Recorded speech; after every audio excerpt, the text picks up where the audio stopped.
Hey everyone, welcome back to my YouTube channel. So आज की जो वीडियो होने वाली है वो ये है कि do my friends regret doing BMS और नॉट। क्योंकि आपने यूट्यूबर्स के तो मुंह से सुना होगा कि हाँ उनको बीएमएस में ये अच्छा लगा या ये बुरा लगा, बट अब आप जानोगे ऑन ग्राउंड रियलिटी कि एक्चुअल में रियलिटी क्या है। तो मेरे फ्रेंड्स बताएंगे कि उनको क्या बीएमएस में अच्छा लगा, क्या बुरा लगा। ऐसा नहीं है कि सिर्फ अच्छाइयाँ अच्छाइयाँ बताएंगे, जो जैसा है जो सच है वो बताएंगे। So let's get into the video. Do you regret doing BMS? तो मैं इसका आंसर अभी तो बोलूँगी बिल्कुल नहीं। लेकिन अगर यही सेम क्वेश्चन मेरे से कोई उस टाइम पूछता जिस टाइम मैंने एडमिशन लिया था, तो मैं ज़रूर बोलती कि हाँ। बिकॉज़ उस टाइम मुझे बिल्कुल भी आइडिया नहीं था कि बीएमएस में क्या पढ़ना होता है। संस्कृत होती है और चीज़ें पूरी आयुर्वेद में होती हैं, उसमें हिंदी होती है और मॉडर्न उसमें बहुत कम होता है या फिर होता ही नहीं है। तो मुझे इसका बिल्कुल भी आइडिया नहीं था। बट हाँ, मुझे उस टाइम लेने के बाद में ये चीज़ें समझ में आई। मैं उस टाइम बहुत ज़्यादा डिप्रेस्ड हो गई थी कि मैं छोड़ दूँगी बीएमएस और मैं नहीं कर पाऊँगी, मेरे से नहीं होगा। बट धीरे धीरे जैसे जैसे टाइम आगे गया, मुझे चीज़ें थोड़ा थोड़ा समझ में आने लगी। तो मुझे अब ये लगता है कि मुझे रिग्रेट नहीं है, मैं बीएमएस कर रही हूँ। एक टाइम के बाद अगर बीएमएस में कोई अपना 100% दे तो वो अच्छा कर सकता है। तो मेरा यही ओपिनियन है। हाय। तो बेसिकली ये क्वेश्चन है कि whether I regretting of doing BMS और नॉट। तो मैंने अपनी ज़िंदगी में अभी तक जितने भी डिसीजंस लिए हैं, लिटरली जितने भी, उनसे कभी मुझे रिग्रेट नहीं हुआ, बल्कि बहुत रिग्रेट हुआ है। तो yes, I am regretting now, still I am regretting. तो कोई बात नहीं, पर अब क्या कर सकते हैं। मतलब आई स्टिल फील कि इससे बेटर मैं खाना वाना सीख लेती, जिससे जो मतलब मेरी इस कला से एटलीस्ट किसी को तो फ़ायदा होता। बट कोई बात नहीं, होप सो वो कला भी आ जाएगी। तो अभी जो है उसको अच्छे से सीखेंगे, रिग्रेट फील नहीं करेंगे और अच्छे से पढ़ेंगे भाई। मतलब देखो, अब तो आ गए, अब तो कर लिया है ना, तो अब रिग्रेट फील करने से कोई फ़ायदा नहीं है। अब ये है कि जो है उसको अच्छे से एक्सेप्ट कर लो और अच्छे से पढ़ो भाई, ताकि तुम्हें आगे रिग्रेट फील करने की ज़रूरत ना पड़े। नहीं तो क्या फ़ायदा, ये 5-6 साल रिग्रेट ही फील करते रहो, फिर आगे और रिग्रेट फील करना पड़े। तो अब रिग्रेट फील मत करो, अब कोई फ़ायदा नहीं है, अभी टाइम है, अच्छे से पढ़ो ताकि आगे तुम्हें कोई रिग्रेट फील ना हो। रिग्रेट ही रिग्रेट होता था, बहुत रिग्रेट होता था। पूरा पूरा इनफैक्ट यहाँ तक कि पूरा फर्स्ट ईयर पर वो रिग्रेट ही हुआ है मुझको।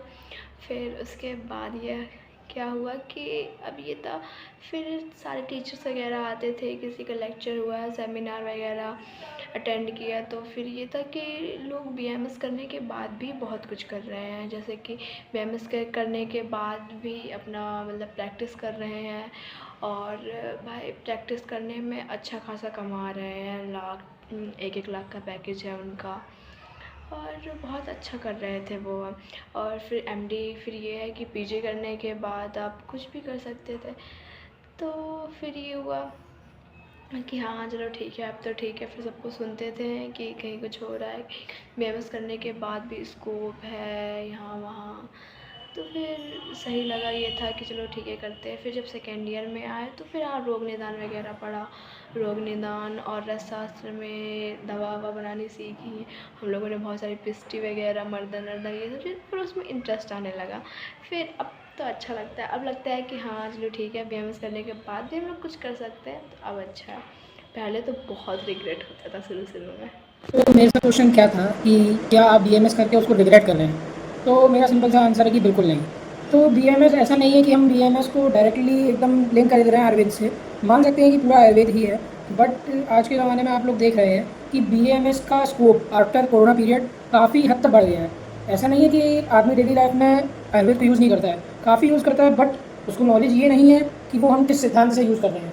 कि अगर हम किसी चीज़ में हम लोग हींग का तड़का मार रहे हैं, किसी चीज़ में मेथी का तड़का मार रहे हैं, चाय बना रहे हैं तो वो भी आयुर्वेद है। ये सब आयुर्वेद से लिंक्ड है, किस चीज़ में किसका तड़का मारना है। अब बात करी जाए कि आयुर्वेद मेडिसिन का यूज़, तो जैसे कि हम देख सकते हैं आजकल के ज़माने में जो एमबीबीएस डॉक्टर्स हम लोग कहते हैं, अगर आप कह रहे हैं कि एमबीबीएस की प्रायोरिटी हमारे से ज़्यादा है, तो ऐसा नहीं है।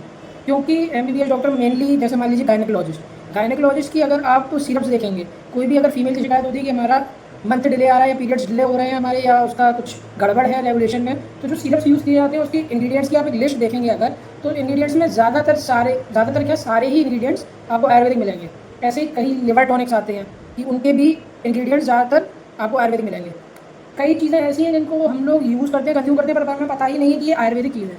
जैसे इनो आप लोगों ने सुना होगा। इनो क्या है? इनो को हम लोग यूज़ कर लेते हैं कि 6 सेकंड में एसिडिटी को रिड्यूस करता है, ऐसा बोलते हैं। ऐसी क्या चीज़ है भाई उसमें कि 6 सेकंड को वो करता है? उसमें आयुर्वेदिक कंपोनेंट, एक आयुर्वेदिक औषधि डली हुई है जिसका नाम है सज्जी छार। छार मतलब होता है एल्कलाइन। तो वो सज्जी छार क्या करती है, आपके बॉडी में जो एंजाइम्स होते हैं, जो एसिड्स एक्स्ट्रा अमाउंट में होते हैं, उनको डाइजेस्ट करती है। तो बीएमएस को रिलेटेड अब आदमी का क्वेश्चन ये होता है कि क्या हम बीएमएस से उतना कमा पाएंगे? तो देखिए, उसमें सिंपल सी बात है, आजकल की पब्लिक या आजकल के पेशेंट्स डॉक्टर्स की डिग्री को ना देखकर ज़्यादातर ये चीज़ देखते हैं कि भाई डॉक्टर साहब ने ये दवा लिखी है, उससे सही होगा। तो वो डिग्री ना देके ये चीज़ देखेंगे। अब अगर आपके ट्रीटमेंट में दम है, अगर आपके ट्रीटमेंट में एक मजबूती है, तो आपके पास ऑब्वियसली काफ़ी पेशेंट्स आएंगे। आजकल ऐसे कई एमबीबीएस डॉक्टर्स भी हैं जिनके पास कोई पेशेंट नहीं है। क्यों नहीं है? क्योंकि उनके ट्रीटमेंट में उतनी मजबूती नहीं है। लेकिन बीएमएस पर भीड़ लगी है, बीएमएस करोड़ों का मारा है, और एमबीबीएस ऐसे बैठा हुआ है, कई जगह आप देखेंगे। बट उसका रीज़न यही है कि भाई उसका असर कर रहा है। जिस पेशेंट को जिस डॉक्टर की दवा असर करेगी, वो ऑब्वियसली उसी डॉक्टर को अपने रिलेटिव से, अपने नोन को रेफर करेगा, तो आपका ट्रीटमेंट चलेगा। तो सिंपल सी बात ये है, किसी ने अगर बीएमएस में एडमिशन ले भी लिया है तो प्लीज़ अपनी होप मत छोड़िए। ऐसा नहीं है कि आपने गलत जगह एडमिशन लिया है। पढ़ने में ऑब्वियसली कठिनाई आएगी, मुश्किल होगी, बट ऐसा नहीं है कि आप नहीं, अगर आप पढ़ लेंगे और आपने अगर नहीं पढ़ा तो बिल्कुल ही सही बात है कि कुछ भी चीज़ नहीं पढ़ेंगे तो समझ नहीं आएगी। उसके संस्कृत और श्लोक्स में डिफिकल्टी होगी, बट ऐसा नहीं है, वही बेस है आयुर्वेद का। जो मेन चीज़ है आयुर्वेद की, वो श्लोक्स हमारे अथर्ववेद में जो लिखी हुई है आयुर्वेद, वो श्लोक्स में ही दी हुई है। तो प्लीज़ बीएमएस को रिग्रेट मत करिए। यही मेरा ओपिनियन था। Thank you.